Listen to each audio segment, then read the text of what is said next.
네, 최근에 빅테크 기업들의 가장 큰 관심사 바로 검색 광고 시장에서 인공지능이 탑재된 대화형 챗봇의 등장입니다. 앞서 말씀드렸는데 스마트폰의 등장만큼이나 혁신을 일으키고 있다고 해요. 그리고 제가 앞서 요즘에 뭐 각종 방송, 인터넷 기사를 통해서 이 챗 GPT에 대해서 접하실 텐데 오늘 아침 저희 YTN 라디오 슬기로운 라디오 생활에서도 라디오 처음으로 챗 GPT와 인터뷰를 했었습니다. 저 아까 잠깐 들어봤는데 깜짝 놀랐어요. 근데 뭐 틀리는 것도 있고 그렇던데 도대체 이 챗 GPT가 뭐길래 이렇게 많은 사람들이 관심을 갖고 어딘가에선 광풍이란 말이 들리거든요. 오늘 전문가와 함께 좀 이야기를 나눠보도록 하겠습니다. 강정수 미디어스피어 박사 전화 연결되어 있습니다. 박사님 안녕하세요. 안녕하세요. 예, 반갑습니다. 네. 이른바 챗 GPT입니다. 진짜 요즘에 그 열기가 광풍이라고 해도 과언이 아닌 것 같아요. 맞습니다. 그럼에도 사실 우리 일반인들은 챗 GPT를 아직 활용해봤거나 뭔가 자세히 잘 모르기 때문에 생소하신 분들이 많으실 것 같거든요. 챗 GPT가 뭔지 짧게 좀 설명 좀 해주실까요? 네.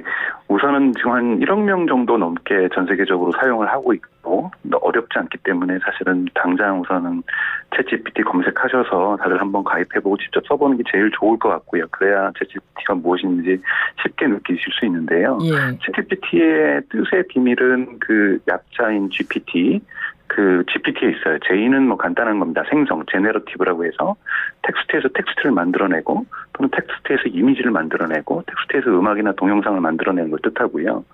P가 이제 프리트레인드, 이미 학습된 또는 그 뒤에 스킬셋이라고 해서 어떤 솜씨의 집합이라는 뜻이에요. 그러니까 이미 학습된 솜씨의 집합을 우리 이거는 가지고 있다. 그런데 이 이미 학습된 것이 규모가 얼마냐 또는 그 강도가 얼마냐고 했을 때 그 측정하는 걸 보통 파라메타의 숫자라고 얘기를 해요. 파라메타라고 하는 것은 우리가 1차 함수로 치면은 1차 함수는 이제 y는 ax 더하기 b죠. 저희가 중학교 수학때 배웠던. 근데 여기에서 a하고 b를 파라메타라고 하는데 여기서는 파라메타가 두 개인데 챗 GPT는 1075억 개의 상상하기 어려운 숫자입니다. 1075억 개의 파라메타를 가지고 있는데요. 여기서 제가 아까 말씀드렸던 것이 이미 연습된 스킬셋이라고 했으니까 스킬셋이라는 건 솜씨의 조합. 이 솜씨가 뭐냐면 시를 짓는 솜씨, 인터뷰하는 솜씨, 논설문을 짓는 솜씨, 연설문을 쓰는 솜씨, 학술적인 논문을 쓰는 솜씨, 기사를 쓰는 솜씨, 일기를 쓰는 솜씨, 상담을 해주는 솜씨, 이런 솜씨의 집합. 즉, 이 구간은 이러한 상담 능력을 가지고 있고 이 구간은 일기에 대한 능력을 가지고 있다. 어떤 분들은 그런 것도 했어요. 자신의 일기를 거기다가 입력을 해줬더니 과거의 자기와 대화할 수 있는 이런 능력도 보여주고 있거든요. 그래서 네. 프리트레인드 스킬셋이라는 P의 뜻이 있고 그다음에 T가 있는데요. 트랜스포머에서 나온 겁니다. 트랜스포머는 구글이 개발한 언어 모델인데요. 지금까지 언어 모델들은 단점이 컸습니다. 뭐냐면 문장, 즉 센턴스 단위로 학습을 하고 출력을 했어요. 그러니까 우리가 전용적인 챗봇에다가 입력하면은 짧게 대답을 해주고 또는 우리가 시리에게 물어보면 아이폰의 시리에게 물어보면 되게 짧게 대답을 하죠. 네, 이렇게 네. 센턴스 중심으로 됐던 것이 지금까지의 언어 모델이라면 구글이 개발한 트랜스포머는 문단 단위로, 즉 패러그래프 단위로 학습도 하고 출력도 합니다. 그러니까 긴 글을 길게 써낼 수 있는 거고요. 그리고 긴 글을 학습한다는 것은 긴 글을 학습하다 보면은 하나의 문단에 고양이가 한 4번 정도 등장할 수 있어요. 그러면 그 4번마다 문맥이 다 뜻이 다를 수 있거든요. 그러면 이런 문맥적인 상황들도 고양이가 한 문단에서 서로 다르게 고양이가 다르게 쓰일 수 있는 문맥을 한 분란대에서 학습을 할 수 있어서 되게 지능이 높아진다는 느낌을 갖게 돼요. 그래서 GPT라고 하는 즉 생성하는 텍스트에서 텍스트 생성하고 이미 가지고 있고 훈련된 이 솜씨의 집합이 1075억 개나 되고 있고 그리고 문단 단위로 답할 수 있다. 이렇게 이제 이해하시면 될 것 같습니다. 그렇군요. 챗 GPT. 우리 요즘에 스마트폰에서 그냥 AI로 뭘 물어보면 대답해주고 이런 것들은 아마들 쉽게 활용을 해보셨겠지만 거기에 더해서 어마어마하게 그 기능이 훨씬 더 폭증된 내용이고 엄청나게 방대한 지식을 갖고 있으면서 그걸 풀어내는 솜씨도 굉장히 좋아졌다. 그리고 예. 풀어낼 때 문단 단위로 긴 글들도 만들어낸다는 거죠. 그렇군요. 그러면 지금 이렇게 말씀 들어보니까 진짜 많은 것들을 할 수 있을 것 같은데 과연 챗 GPT가 어떤 일들을 할 수 있나? 그치, 그 기능은 어느 정도인가가 굉장히 궁금해요. 이제 이슈가 됐던 것들은 그래요. 미국에서 한번 테스트를 해봤어요. 의대 졸업 시험을 얘가 이 친구가 잘 볼 수 있나? 그랬더니 B 정도의 성적으로 의대 졸업 시험을 통과하고 의사면허 시험을 그러니까 통과한 거잖아요. 그렇죠. 서류 시험을 통과한 거고, 서류 아니라 필기 시험을 통과한 거고, MBA 졸업 시험을 한번 쳐봐라. 그랬더니 또 MBA 졸업 시험도 경영학과 대학원 졸업 시험도 B 정도로 성적 B 정도로 시험을 통과를 하는 이러한 모습들을 보여주고 있죠. 그래서 이건 마치 이제 시험도 대신해서 볼 수 있다 이런 일이 나타나고 있고요. 그러다 보니까 이제 미국 학교에서는 이제 일종의 경계 경보가 내려졌습니다. 뉴욕 시 같은 경우에는 자신들이 관할하고 있는 이 초등고 고등학교에서 챗 GPT에 대한 접근을 차단했습니다. 학생들이 그거를 활용해서 뭐 숙제를 하거나 시험을 보거나 그렇죠. 그럴까 봐요. 근데 이제 이건 눈 가리고 아웅인 것은 집에 가서 하면 되는 거거든요. 에세이 같은 건 숙제를 많이 내주고 그렇죠. 있기 때문에.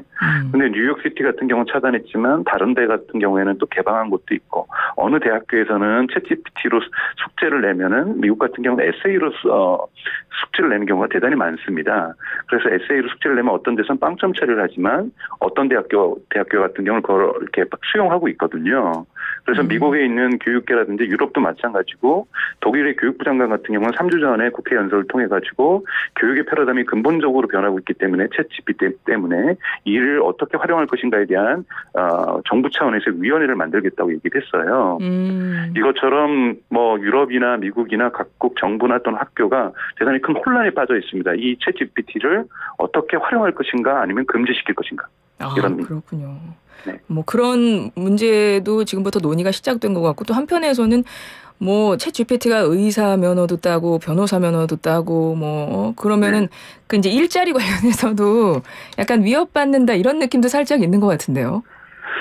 전통적으로 언론이 많은 경우가 이제 로봇이 몰려온다, 우리의 일자리를 빼앗으러 온다 이런 것은 2016년에 알파고 이후로 계속해서 쓰던 프레임워크이거든요. 맞아요. 그런데 실질적으로 일자리가 줄어들지는 않고 있습니다. 사실은 어떤 딥러닝의 대부라고 할 수 있는 캐나다의 교수 같은 경우에는 2016년에 앞으로 5년 동안 방사선학과 의사들은 아무도 필요 없을 거다. 라고 했는데 네. 방사선과 의사들은 더 증가했거든요. 그러니까 이런 것처럼 우리가 봐야 될 것들은 이러한 인공지능 기능들은 인간의 일자리라고 영어로 표현하면 잡을 위험하는 것이 아니라 인간의 과제, 일의 업무, 태스크를 줄여주는 거거든요. 그러면은 효율성이 높아져서 훨씬 더 예를 들면 2시간에 일할 걸 1시간 만에 일할 수 있고 4시간 일할 수 있는 거를 2시간 일할 수 있고 3명이 일할 수 있는 걸 2명이 일을 한다라면 그 기업의 수익성이 좋아집니다. 그럼 그 기업은 좀 더 많은 노동자들을 고용할 수가 있는 거고요. 그래서 인간과 지금 인공지능들이 계속 공존하는 체계로 가고 있지 인공지능이 인간의 일자리를 빼앗는다는 어떤 학술적 근거나 사실적 근거는 별로 없습니다. 어떻게 공존할 것인가를 좀 봐야 될 것 같고 그렇다면 우리가 이 챗 GPT를 훨씬 이해를 잘해서 그거를 잘 이제 활용해야 될 것 같은, 써먹어야 될 것 같은 그런 생각이 드는데 어쨌든 챗 GPT를 학습시키는 것도 결국은 인간이니까요. 근데 지금 챗 GPT가 개발 그 단계로 보면 어느 정도에 왔나가 좀 궁금한 것이 조금 전에 의사 면허 시험도 통과하고 변호사도 통과하고 그랬다고 하는데 오늘 아침에 저희가 슬기로운 라디오 생활이라는 프로그램이 있어요. 거기 진행하고 있는 이제 아나운서 이현웅 아나운서에 대해서 물어봤습니다. 이 사람이 누구냐? 그랬더니 챗 GPT가 MBC 아나운서다. 이렇게 얘기하고 틀리는 게 좀 있더라고요. 그러니까 나 아니다 하니까 좀 미안하다고 하고 막 그러던데 개발 단계 어느 정도 와 있어요? 네네네. 미안하다는 말은 훈련이 되어 있어서 거짓말을 잘합니다. 챗 GPT가. 진짜 미안한 게 아니에요. 거짓말 잘하고 너 왜 거짓말하냐 하면 미안하다는 말이 항상 나오고 있고 잘못했다. 그러면서 다시는 안 그러겠다 이런 얘기까지도 다 하고 있는데요. 사실 지금 가장 큰 문제는 그 챗 GPT가 거짓말을 하고 있다. 그래서 이걸 전문 용어로는 환각을 일으키고 있다. 사람들이 워낙 말 솜씨가 좋다 보니까 그것이 사실인 양 믿게 만드는 네. 그러니까 뭐에 홀린 것 같은 느낌 이런 걸 주고 있는데요. 우선 챗GPT의 목적은 사실 전달에 있지 않습니다. 그 챗GPT의 목적은 저는 이제 종종 약장수라고 표현하는데, 그리고 약장수가 이거 만병통치약이라고 해가지고 사갖고 온 다음에 집에 와서 후회를 하거든요. 그때 내가 뭔가에 홀린 것 같아. 그 정도로 사람들을 설득하는 능력이 대단히 뛰어난 거죠. 왜냐하면 챗GPT는 아까 트랜스포머는 언어 모델이에요. 네. 언어 모델 그 자체는 자연스럽게 인간과 유사한 수준으로 말하는 것을 연습시켜주는 모델이지 어떤 지식의 전문성들을 체크해서 말해주는 건 아니에요. 그렇기 때문에 요즘 나오고 있는 건 뭐냐면 챗GPT하고 수학을 진짜 전문성을 가지고 있는 팩트 체크가 된 능력이 있는 AI하고 연결을 시킵니다. 네. 그러면은 이 챗GPT가 얘한테 물어보고 그 수학을 잘하는 AI한테 이 수학을 잘하는 AI가 답을 가르쳐주면은 챗GPT가 사람들에게 수학 답을 알려준다든지. 약간 스터디하는 것처럼. 그렇죠. 예. 그러니까 아직 챗GPT는 이제 시작되었고 이 수많은 말을 인간처럼 하는 능력을 가지고 이미 만들어 놓은 전문 도메인, 소학이라든지 물리학이라든지 또는 구글 스칼라라고 해서 전체적으로 논문들이 모여 있는 곳이 있어요. 이런 데랑 연결돼서 진짜 논문을 근거를 대면서 말을 한다든지 좀 이렇게 앞으로는 다양한 조합, 컴비네이션들이 이루어져야 됩니다. 그러니까 실제 그렇군요. 지식과 챗GPT의 조합이 필요한 거죠. 잘 알겠습니다. 이제 챗GPT가 어떤 것이고 우리가 앞으로 어떻게 이거를 활용해 나가야 하고 어떻게 개발을 시켜야 되는지는 조금씩 그림이 그려지는 것 같은데요. 그러면 요즘에 이제 나와 있는 관련 기사들, 챗봇 시장과 관련한 어떤 기업 관련한 기사들이 굉장히 많아서 좀 하나씩 짚어보면서 여쭤보겠습니다.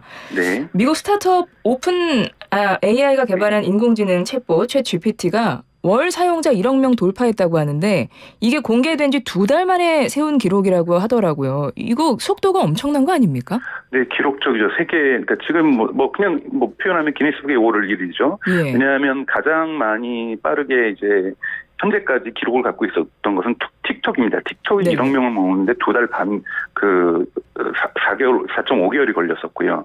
그 다음에 인스타그램인데 이렇게 2달 만에 1억 명을 모은 것은 인류가 지금 가지고 있는 서비스 중에서는 가장 빠른 속도입니다. 네, 대단한 속도죠. 그만큼 사람들이 놀라고 있고 주변에 알려주고 있고 사실은 요즘 미국이나 영국 같은 경우는 최근 한 로펌에서 챗GPT를 전문적으로 다루는 사람들을 뽑는다. 연봉은 $20 치면 25만 달러 주겠다. 이렇게 해서 일자리들도 이미 챗GPT를 잘 다루는 일자리까지 생기고 있어요. 이거를 입력하는 창을 갖다가 챗GPT에서 그거를 영어로는 프롬프트라고 하는데요. 예. 이런 거를 프롬프트 엔지니어 또는 프롬프트 엔지니어링이라고 해서 관련한 일자리가 벌써 생기고 있을 정도니까요. 그렇군요. 근데 이것이 지금 이 화제된 지금 이 이슈 하나로 어떤 빅테크 기업들도 약간 움직이는 느낌이 드는 것이 이 마이크로소프트사나 구글 같은 경우가 이 검색 광고 시장의 정말 양대 강자라고 할 수 있는데 마이크로소프트 같은 경우는 사실 이 챗 GPT 쪽, 그러니까 대화형 AI 기반으로 한 이 챗봇에 좀 투자한 부분이 있잖아요. 그러면서 구글의 입지가 흔들리는 거 아니냐 이런 말까지 나오고 있고 구글도 대응에 나섰다 이런 이야기들이 있던데 그 움직임은 어떻습니까? 네. 우선은 우리가 지금 스마트폰에서는 그렇지 않는데 우리가 스마트폰 이전의 데스크탑에서 생각하면 항상 시작 페이지는 뭘로 하냐면은 네이버라든지 구글로 하거든요. 즉 포털 서비스뿐만이 아니라 검색 서비스를 항상 무언가를 내가 찾고자 하는 걸 찾으면서 인터넷을 시작을 한단 말이죠. 맞아요. 그런데 요즘 챗GPT를 쓰는 사람들은 챗GPT가 시작 페이지입니다. 질문부터 하고, 그러니까 이러기 위해서는 그렇다 보니까 구글 같은 경우에는 이 시장을 뺏겨서는 안 되니까 우리도 검색 서비스하고 챗GPT를 연결하겠다. 왜? 먼저 마이크로소프트가 오픈 AI에다가 $1,000억 정도를 투자하면서 우리는 오픈 AI의 챗GPT를 우리 빙이라고 불리는 마이크로소프트의 검색 서비스에 연결하겠다고 했고 그것을 벌써 일부 공개를 하기 시작하고 있거든요. 네. 그러다 보니 구글 같은 경우에는 이런 것에 대한 우리가 가만히 있을 수도 없고 우리도 연결해야 되겠다. 왜냐하면 내부적인 기술은 챗GPT보다 구글이 훨씬 더 좋다는 평가를 많이 받고 있어요. 네. 그러니까 구글도 이런 기술이 있다는 거죠. 근데 문제는 뭐냐면 이런 거를 대화형 검색이라고 할 수 있는데요. 대화형 검색이라고 할 수 있는데 이 구글이라는 회사는 광고 수익이 전체 매출의 78% 정도를 차지하고 있어요. 검색 광고가. 네네. 그런데 이 그 대화형 검색에서는 광고를 붙일 자리가 별로 없다라는 거예요. 우리가 보통 검색이라고 하는 거는 검색어를 치면 검색 결과가 리스트 형태로 쭉 띄고 그 중간중간에 광고가 들어가 있는 거거든요. 네. 근데 우리가 챗 GPT 같은 경우는 우리가 질문을 던지면 답만 뚝 나오게 되어 있는 거예요. 그러다 보니까 아직 광고를 어떻게 붙여야 될지, 돈을 여기서 어떻게 벌어야 될지, 알 수 없다 보니까 구글 또한 이러한 챗봇을 연결한 대화형 검색 서비스를 하겠다고, 지난주에 발표를 했었죠. 발표를 했을 때 무려, 우리식으로 $1,000억 주가가 마켓 캐피탈리제이션이라고 하죠. 이 시세가 떨어졌습니다. 그렇군요. 그러니까 어쨌든 전반적으로 지금 뭐 업계의 움직임이 아주 크게 바뀌고 있는 것 같고, 뭐 주가도 뭐 굉장히 큰 영향을 미치는 것 같더라고요. 그렇죠. 그러니까 아까 말씀드렸던 주가도 했고, 오늘자 타임지 같은 경우에는 표지 모델을 챗GPT로 삼았어요. 타임지 모델이 됐어요. 네, 타임지 모델로 챗GPT가 나오면서 뭐라고 했냐면 기업 간에 우리가 이제 과거식으로 하면 군비 경쟁처럼 기업 간의 큰 거대한 경쟁이 소용돌이가 우리가 시작되었고 이것이 미국이라든지 전 세계의 흔히 말하는 테크 산업, 빅테크 산업들의 질서 재편을 가져오고 있다라고 타임즈가 보도하고 있거든요. 네. 그러면 이제 마이크로소프트가 우선은 오픈 AI를 같이 하고 있고 구글도 하겠다고 하고 있고 그러니까 메타 즉 페이스북이나 인스타그램에서도 유사 서비스를 생각하고 있고 중국에 있는 바이두라든지 징농닷컴이라든지 알리바바에서도 우리도 이런 유사한 서비스를 검색이나 쇼핑에도 이 컨버세이셔널 대화형은 되게 통할 수가 있거든요. 하겠다고 그러고 있고 아마존도 우리도 그러면은 좀 준비를 하겠다고 얘기를 하고 있고 또 한국에 있는 기업들도 네이버라든지 카카오 또는 또 SK나 KT도 우리도 이런 서비스를 준비하겠다는 선언들을 하고 있거든요. 그러다 보니까 전 세계적인 기업들의 어떤 질서 변화들이 지금 반응들이 거칠게 나타나고 있습니다. 그렇군요. 그러니까 챗 GPT가 지금처럼 광풍인 이유가 정말 달리 있었던 게 아니군요. 이게 경제적으로 보면 사실 세계 인공지능 시장 규모가 뭐 지난해 기준 120조 원이라고 그러고 3년 후에는 한 560조 원의 시장이 될 거라고 하면 이거 벌써 뭐 얼마나 큰 규모인가가 가늠이 안 될 정도로 큰 규모인데 이 상황 속에서 사실 우리나라 같은 경우 AI 관련해서 개발 능력은 지금 어느 정도나 될까 이것도 사실 궁금한 부분이긴 하거든요. 사실 좀 어려운 부분이 있어요. 사실은 이런 것을 거대 언어 모델이라고 해서 또는 파운데이션 모델이라고 해서 대단히 많은 데이터들을 빅데이터를 입력을 해서 학습을 시키고 거기에 이제 모델들은 많이 나와 있으니까 학습을 시키는 과정들을 얘기하는데 이런 거를 처리할 수 있는 기업은 한국에 사실 네이버가 유일합니다. 카카오 같은 경우에는 코어 GPT라는 것은 오픈 AI GPT를 빌려온 거예요. 예. 그거를 빌려와서 한국화를 시도를 하고 있는 거고 순수하게 지금 SK나 KT 같은 경우도 마찬가지로 해외에 있는 이런 서비스들과 연계해서 여기에 추가적으로 한국화를 시도하고 있는 거고 순수하게 처음부터 끝까지 한국 모델을 만들고 있는 것은 네이버 하나로밖에 볼 수가 없습니다. 네이버에도 고민이 이것이 다양한 언어의 텍스트를 학습을 시켜줘야 되는데 한국 텍스트밖에 학습을 시키고 있지 못하다라는 거죠. 이런 부분이 있고 예를 들자면 바이든 행정부 같은 경우에는 얼마 전에 오픈 억세스라고 해서 모든 학술 논문에 대한 저작권 없는 무료 접근을 모든 국민이 할 수 있어야 된다라고 얘기를 하고 있어요. 네. 그러면 이 교수들이나 박사들이 만들어낸 수많은 연구 논문에 이런 오픈 AI들이 접근해서 학습을 할 수가 있는 거거든요. 네. 저작권 없이. 한국 같은 경우는 그런 게 완전히 차단되어 있죠. 그러니까 연구 논문 같은 경우에는 접근이 전혀 불가능한 거예요. 네이버가 잘하는 것도 사실은 포털에 언론사들이 뉴스를 납품하다 보니까 그거에 대한 대가를 네이버는 치렀거든요. 그러니까 저작권을 가지고 있는 거죠. 그러니까 뉴스도 중요한 학습 데이터가 되는 거거든요. 네. 근데 이런 건 가졌지만 아직은 네이버도 학술 논문에는 접근하고 있지 못한 점들 이런 부분들은 좀 많은 한계라고 볼 수가 있습니다. 여러 가지로 저희가 AI 시장에서 잘 진출하기 위해서는 뭐 인프라적으로 좀 손볼 것도 있는 것 같고 많은 부분들을 좀 준비를 해야 되겠다라는 그런 말씀으로 들리네요. 네. 근데 사실은 국민 개인, 시민 개인의 준비가 더 크게 중요합니다. 앞으로 많은 전문가들이 예측하고 있는 것은 이러한 챗 GPT라든지 생성 AI라고 하는 것을 잘 다룰 수 있는 사람과 못 다루는 사람들 간의 격차가 커질 거다.